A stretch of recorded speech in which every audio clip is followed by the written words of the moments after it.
Lecomte, je suis la directrice du musée mémorial Pegasus. Le musée mémorial Pegasus a ouvert ses portes en 2001. C'est un musée qui est géré par une association qui s'appelle le Comité du débarquement, association à but non lucratif. Alors ce musée a pour mission de raconter, de perpétuer la mémoire des hommes de la 6e division aéroportée. L'actualité récente que l'on peut connaître nous fait bien comprendre que c'est important de ne pas oublier ce qui s'est passé et puis surtout de faire découvrir aux plus jeunes le destin de ces jeunes soldats qui sont venus nous aider ici en Normandie. Alors aujourd'hui, vous allez être accompagné pour la visite par Mark Worthington, qui est le conservateur du musée. Now, this museum is dedicated to 6th Airborne, and they had several missions. The taking of the 2 bridges across the canal in the Orne. They had to destroy the bridges over the River Deves. This was part of the Canadian objective, yes. And to destroy the gun at Merville, and there was a radar base there, and the Merville battery had to be taken.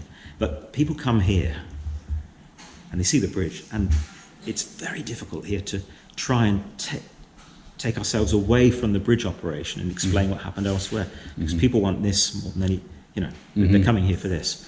And I've tried over the last 20 odd years to focus on the entire role of 6th Airborne and not just the bridge operation. Yeah. Because everybody knows about this because of the longest day. But the other operations were just as important. And in fact, there were far more men involved in the other operations than there were in the picking up from the Germans. So, although it's guns and ammo, there's a personal history behind these artifacts. One can para was in the 3rd Parachute Brigade, commanded by James Hill, yes, who actually went to live in Canada after the war. He did, Yeah, he was a banker in Canada. Yeah. He was really liked by the men. Yeah, and he liked them as well. Who's that officer? That's Captain Pridey, who was the deputy to John Howard. Now, would you believe this? A bullet hit his buckle on his helmet and pushed the buckle into his cheek. Joe? His cheek? And he died. He died of it? He died of cancer of the skin about 40 years later, which had developed where the buckle had hit. Oh, so he died of his wounds 40 years after. 40 years later.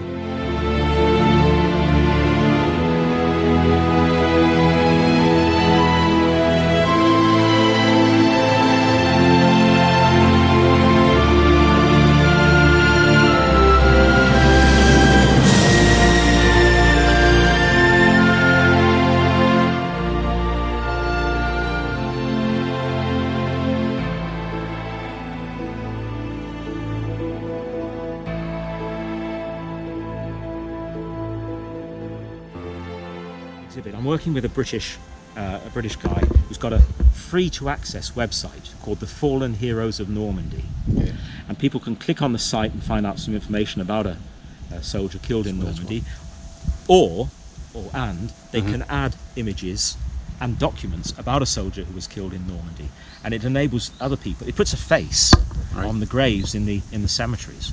And this year we decided to put on an exhibition about the chaplains killed in Normandy. The British lost 22 chaplains in Normandy in 77 days. The Americans lost 9, the Canadians lost 3.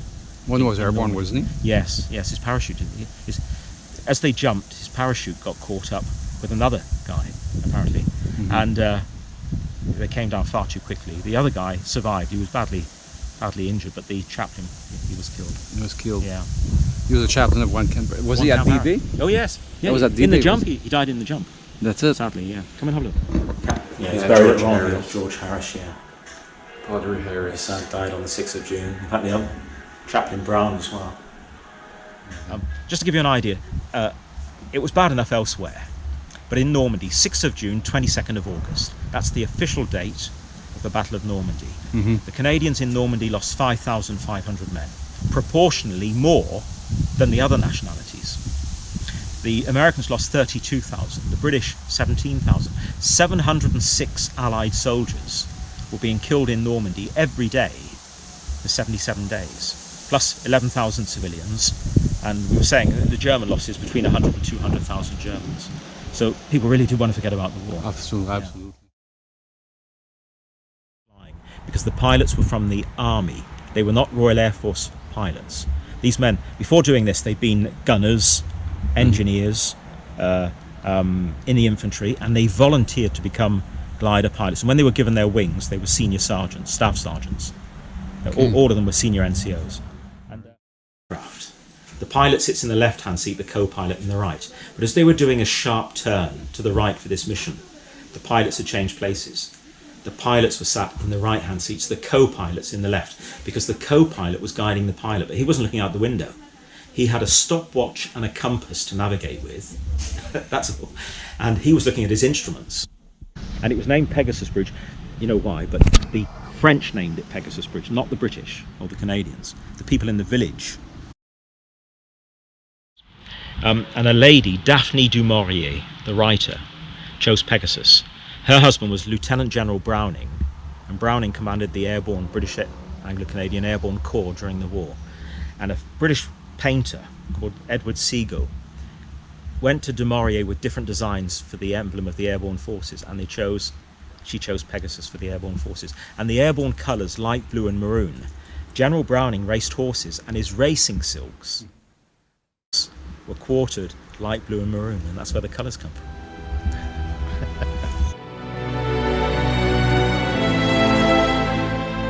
Hi everyone, this concludes our episode of today. I hope you enjoyed.